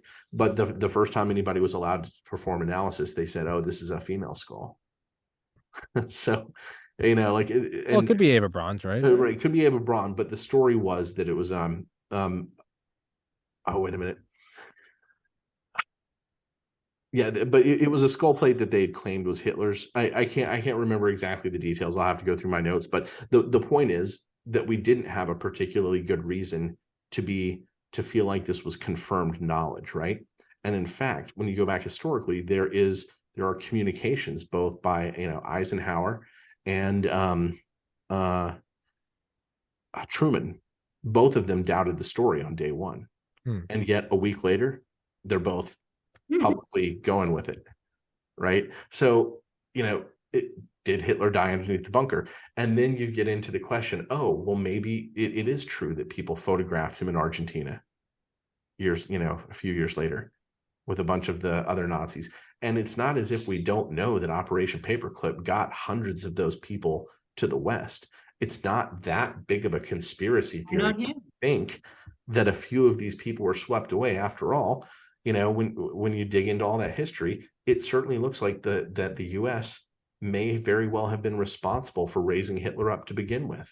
It was our corporations that were behind so much of what he did, but it was Harriman Bank that banked him, and other Western banks. But so it's just that question alone is one that is interesting enough that I think a lot of people could feel comfortable asking, even though it's conspiracy theory type stuff.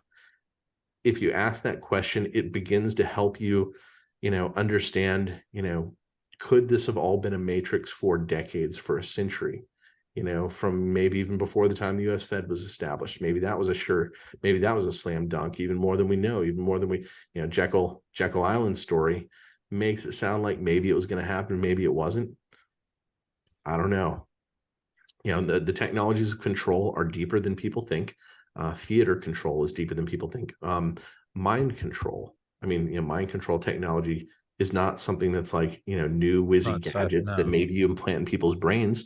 We had people who were brainwashed soldiers, 1,000 years ago, the Hashashim, the assassins, they were brainwashed at puberty, brought into caves, sexed up, given drugs and wine and food and dined and wine and prostitutes for a week. And then they were drugged again and brought out of the caves, and they thought that they'd experienced heaven. And, at a seminal moment in life. And suddenly you had people who would do anything for the old man in the mountain, the leader of the group, perform assassinations, do whatever. So, mind slavery has been a thing for at least 1,000 years, maybe longer. The technology, propaganda, even the word propaganda itself, propaganda fide, the Catholic group that began to go out and combat after the Reformation, oh Lord, I'm losing a simple word here. The Protestants, the propaganda fide would go into the Protestant communities and try to, seed it with information that would either help them on a power struggle level or help convert people back. Different things, right? But we should ask these questions. We should ask, are we in a matrix? Have we been through dark times? Has all our development in technology been more asymmetric than symmetric, or at least more than we knew? And, once we get past this era, will the next era be the true golden age? That we look past these whizzy gadgets, and if all of a sudden all the technology we make is actually making human life better, taking away our anxieties rather than, pushing us to try to unravel it all, to figure it out. I'm an optimist. I think that's what we're heading toward. Yeah, it's not at all. Operation Paperclip isn't at all a conspiracy. Neither is that Mengele did make it to Argentina, and that Eichmann made it to Argentina and was kidnapped by the Mossad and brought back and executed. Yeah, it's a Reddit comment I saw like a year or two ago that I still think about, and it's once you come to as you start to realize that there is fake news, just wait until you start thinking about fake history. Or then it's the Norm Macdonald joke.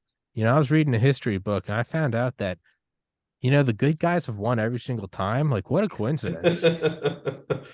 And you start going, oh, fuck. I mean, we see false stories coming out, and a couple months later, we get a leak and find out what really happened. What about when it goes by for a decade or a century, and then there is no leak?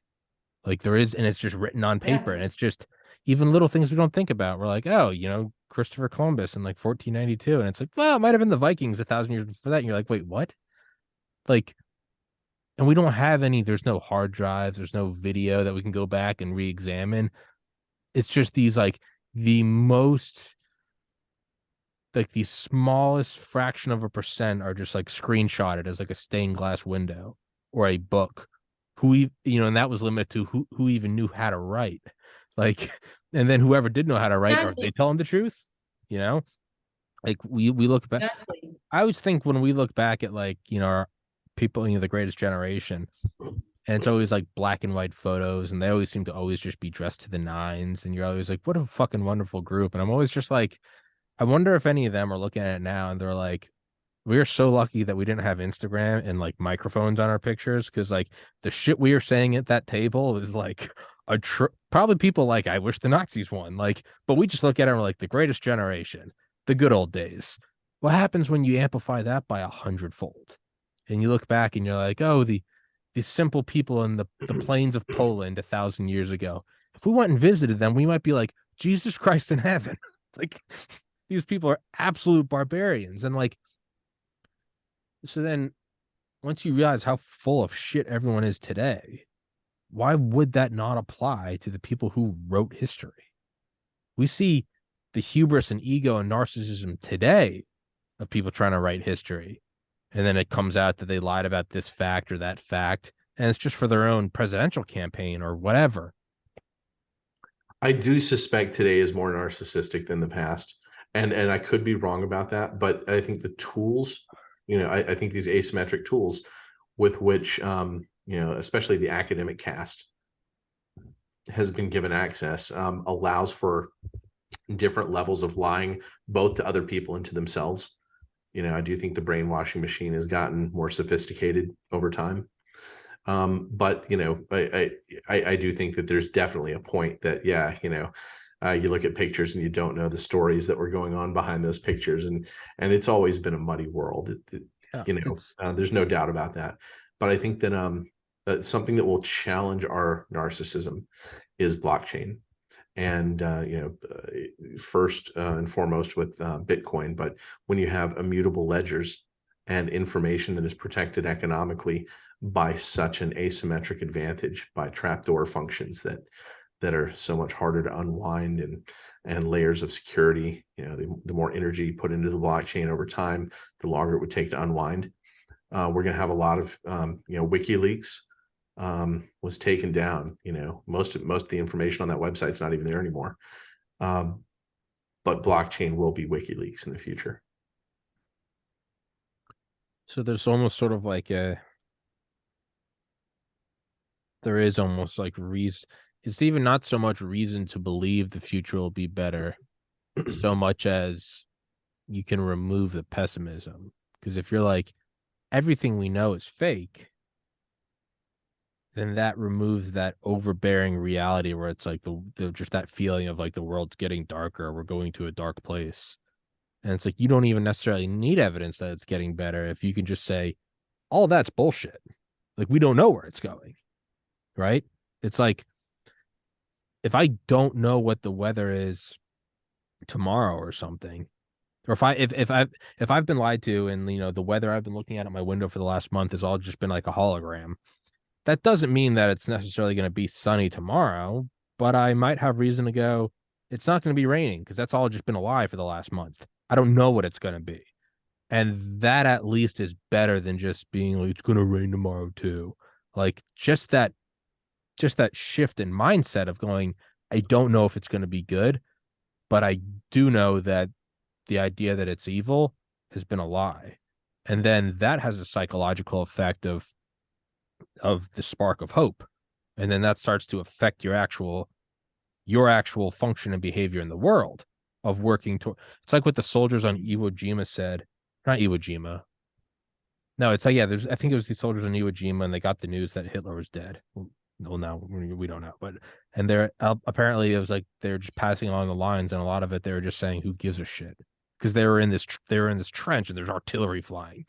When they got the word that the A-bomb was dropped, and it's always one of the most profound things, and I forget who said it, but it was some just poor GI.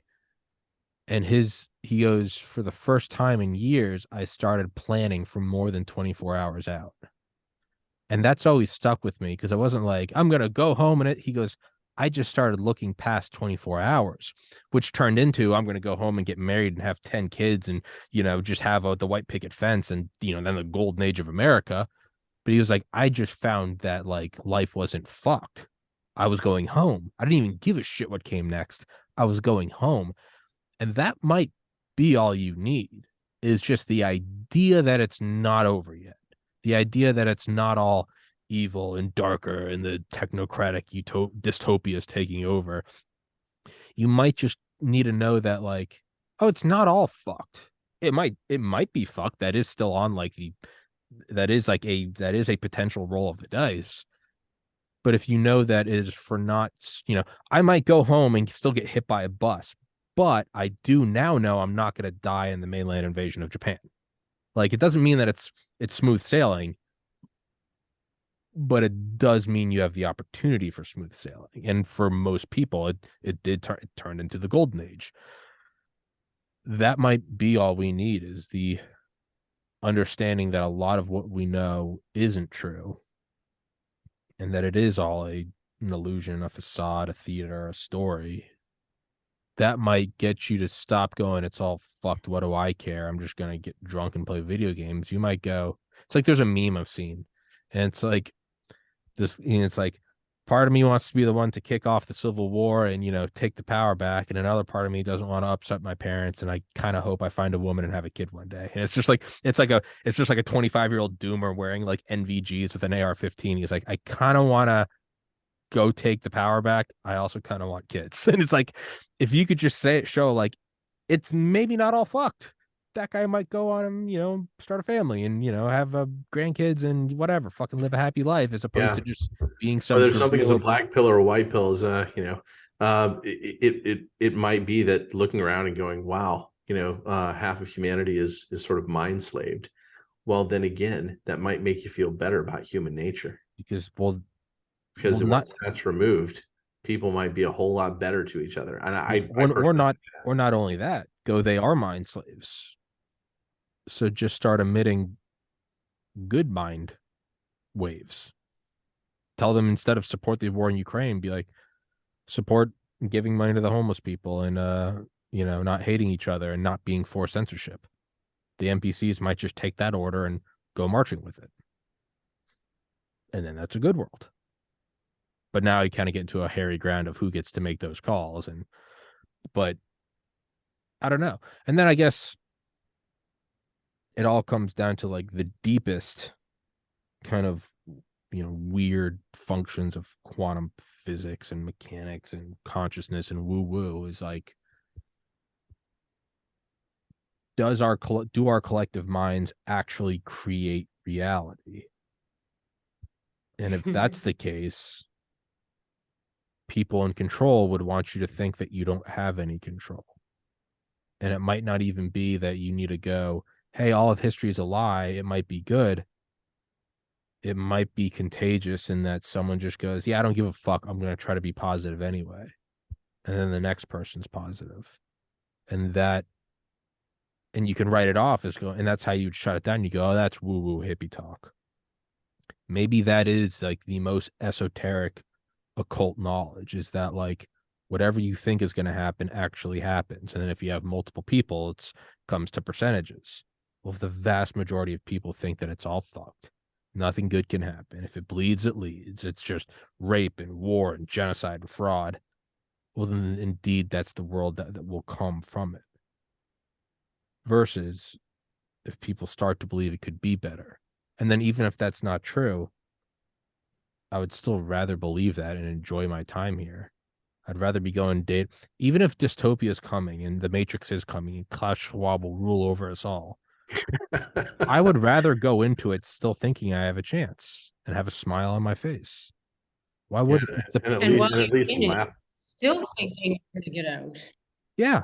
And then maybe you do. You- That's all it takes. It's just like the people who are delusional enough to think they can change the world are often the ones that do. Like the Steve Jobs quote, or as Tim Dillon says, when you're a comedian and you try to become funny and sell yourself as funny, you will start to become delusional and thinking that you're funnier than you are.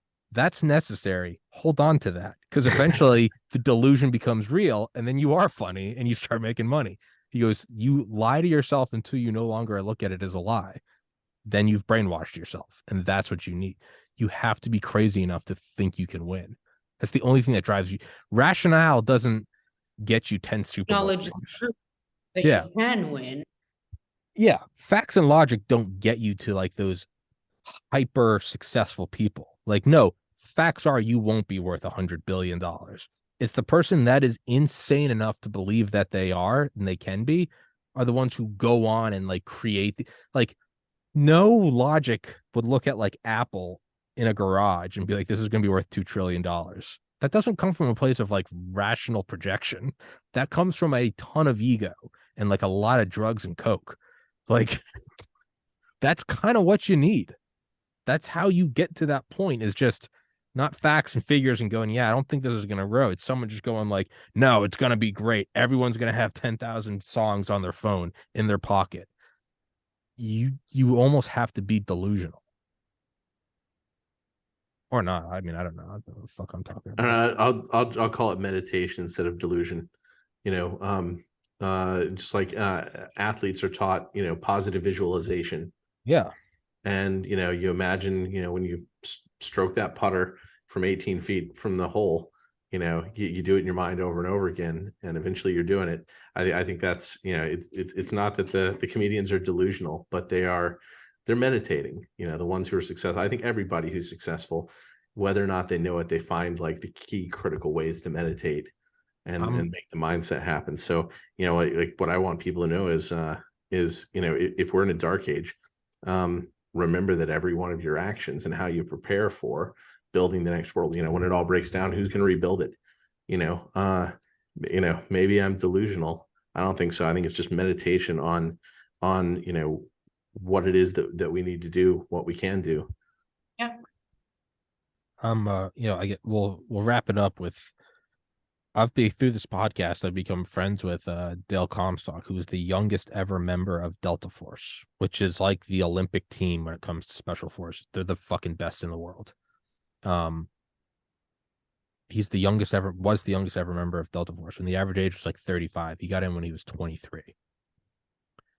I don't think he's ever smoked pot in his life. He's as all-American G.I. Joe as you can get. The most no bullshit. He's almost 60 now. And as the quote goes, beware of old men in a field where young men die, or men die young. So he's the best of the best. No bullshit. And he is the single biggest advocate of meditation and positive visualization and like good vibes. If you just read a transcript of what he said, you would think it was some hippy dippy, white girl with dreads at a concert.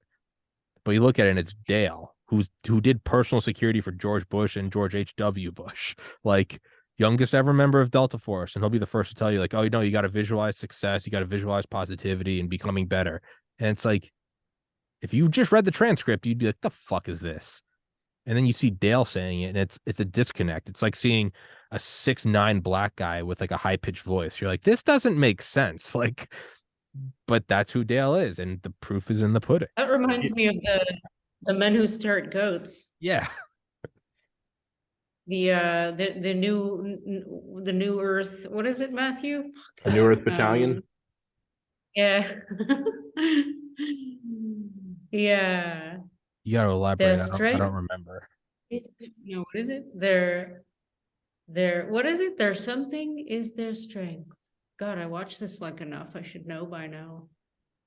Their hesitation, strength or something. I don't know. Yeah, maybe we should do an entire episode on that sometime, because I like the New Earth, like that entire story is like that's a great example of building the Matrix. Like that entire book and movie are actually about the US's deepest intelligence. You know, the guys who reorganized and recreated what US intelligence was, and the book and movie make it look totally goofy, as if these guys were just doing like these wacky stuff, like believing that they were training themselves into psychic activity to, you know, be able to stare at a goat and make it die, or, you know, to be able to walk through a wall. And they even had like Uri Geller, the spoon bender, you know, they worked with him and stuff. But I think the reality was that that unit was learning how to construct the Matrix on a deeper level with human psychology. And that, you know, which is, it's hilarious in a sense.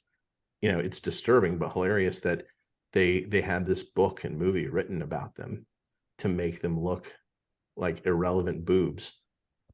I've interviewed Dr. Dale Graff, the head of the CIA Stargate project, who was in charge of all that shit in the Cold War. Yeah, it's as real as it gets. Like, they were using it to find successfully, like, ICBMs. They used it with Delta Force to locate a kidnapped UN. I do not believe it. I do not, and maybe that's being a trained. I was being. It absolutely is. You know, I was. So the sort of quasi cult that I grew up in, that was a DoD infiltrated group, and we were trained to do the things that they were doing at the New Earth Battalion. We were being told as children that we were New Earth Battalion. But like I personally witnessed, like, you know, test results being falsified and stuff like that. Like the entire thing was a total joke. But I you know, and I'd love to talk with that person. What's their name? Dr. Dale Graff, Graff. Yeah, you can go to his, just Google it. You can find us. He'll respond to emails. His email is like right on his website. Yeah, I mean, everybody involved in that, you know, has to say that it was real, right? There's no choice on you know, for it. Interestingly, the son of one of the Stanford Research Institute doctors who is doing all that is very involved in pandemic media. Oh, Jesus. In the opposition media, and that's James Heckman, who is the person who put together the San Juan Summit that myself and Dr. Malone and Dr. Urso and Dr. Corey were all invited to. He's the son of one of these guys from these psychological, you know, warfare programs. It always comes back to pandemics. You got to wonder, like 20 years ago, did everything come back to terrorism? Like, are they just so far ahead? Like, yes, is the CIA just so far ahead? I mean, it's not even just the CIA. Just put them all together. It's all under the Office of the Defense, the DNI, Defense, the Naval. Wait, no, OD, the Office of. There's the Defense Intelligence Agency. There's the Central Intelligence Agency. There's the Office of Naval Intelligence. Director of National Intelligence. Excuse me. DNI, yeah. Oh, DNI, not head of CIA and CIA, CIA, NSA, Avril Haines. It's the Avril Haines woman. Her father, interestingly, was is a biologist for Rockefeller University who studies cell death. You know, like they're all, like, everywhere you go on these trees, like it's a little startling. But the First Earth Battalion, and I've got hundreds of pages of notes on this, and I wish I had time to write it all up. Jessica and I have actually shared some information. If you've ever heard of Captain Planet. Captain Planet. He's our hero. That appears to be like a cartoon psyop. Oh yeah, well, I mean, that's I think, yeah. I mean, yeah, you'll get it. Yeah, of course it is. The idea came from the same guy who had the idea for remote viewing and all these other programs in the late 1970s. Jim Channing came up with all these ideas, and you know, those were the projects that Albert Stubblebine took control of when he became when he was tasked with reorganizing all of U.S. military intelligence. And of course, he's one of the characters in The Men Who Stare at Goats. He's made to look like a boob, right? But he's the guy reorganizing all of military intelligence. But Jim Channing went to Ted Turner and had Ted Turner make Captain Planet And like you watch these stories and you realize, oh my God, this is where wokeness came from. Like, just a lot of like the weird, like bizarre, effective altruism for kids. Just, watch some episodes. You'll just, your jaw will drop when you think about where we are. There's one about, there's one that's the population bomb that basically asks children to answer the question, do we need to cull people in order to keep the population from getting so large that it kills us all? I mean, like it is insane stuff. But anyway, no, like don't take anything about all that stuff at face value. Ask the question, is this something other than what we're told, and what was the real purpose of it? But I mean, so if they are so far ahead, it kind of gets you to a point of just paralyzing self-doubt, because anything you see in any direction, you're like, they're in the process of going bankrupt. Okay. Right. I mean, that's where we are, is that world GDP and inflation are meeting. Right. They do not understand how to have sustainable growth within their own, within the goal of producing asymmetric tech. It's symmetric tech that produces GDP most efficiently, right? Asymmetric tech, you don't even have to have profit. It's just somebody trying to get control levers. Yeah. That's their profit, right? So, I mean, yeah, it's one of those things where it may all be corrupt and we may not have to worry about it also, right? But at the very least, we should learn how to look around the corner and examine whether or not the facade is real. So is Jessica my CIA handler? That's the point I'm trying to get to. Is she my intelligence handler? Maybe she's both of ours. I don't know. She comes on here and directs these conversations. The rest of my podcasts are just filler. You come on here every like month and a half with my vibes. That's all. You come on here with your cat, and you just and you just let Matthew and I run on like idiots, and he is the commander of all things. Honestly, I'd be happier with that. If that cat was in charge and not Dick Cheney, I'm because all the cat wants is just a place to snooze. That's the end goal of everything. Is it just wants more pillows to snooze on. Everybody wants. That's the Illuminati. A warm place to snooze. A warm place to. That's all the cat really wants. Yes. That's why we're going to Mars, is just to increase the total acreage of areas that it can snooze. I'm okay. In return, they provide you with a machine that turns cat food into poop. Yeah. Right. Because what else would we do with the cat food? That's what I'm gonna believe now. Is I'm just believing the cats are in charge. Okay, so that should be the title of this podcast. What else would we do with the cat food? What else would we do with the cat food? Okay, that's what it'll be. Yeah, I mean, We'll be like, what? I would be happier if the cats were, because that makes more sense than anything else we've talked about. It genuinely does. Nothing else makes more sense than like the cats being in charge. That's what modern society is just, that's what the pandemic was. So owners are always at home. They just want to be able to like, be around you. That's what it all was. Yep. And more people like brought cats into their homes. And it was a fucking coup against China, because China eats cats and dogs. And they were like, fuck China. We're going to release it in Wuhan to make them look bad. I think we just figured it was a kitty coup. My God. We figured it out. Well, the kitty coup. It was a kitty coup. It was a kitty coup. Now we're all gonna die. You look closely at Lee Harvey Oswald and you realize it's just 3 cats in a trench coat. They took out JFK. They've been fucking calling the strings from the beginning.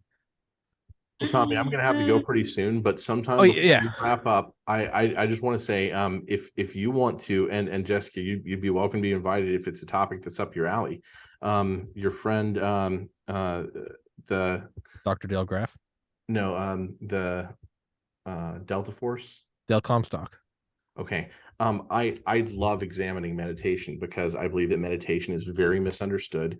A lot of the woo crap that gets, pushed on the West, meditare was a Latin word. Meditation existed in every culture, in every corner of the earth. Like, we don't have to reach out to find it anywhere else. But I think that it's important for people to have that conversation and talk with people with various forms of success with it in their own fields, rather than to like buy a book that tells them, to sit in one position and do X, Y, and Z or whatever. So if you're interested sometime in coming on Rounding the Earth with your buddy and Jessica, you're interested? Maybe let's do a meditation roundtable sometime in the next 4 or 6 weeks. I'll make a note of it right now and send me an email so I don't forget. Yeah, I'll send you an email today. I will make an email. I'll text myself right now. But I think I'm gonna have to drop out now because we we're heading it's 11:30 shopping so for antiques. Have a good night, Jessica, and thank you so much, Tommy. Guys, thank you so much for coming on. Yep, Mathew Crawford, Dr. Jessica Rose. It's all a kitty coup. It's we figured it out. That's the end of it. No need to search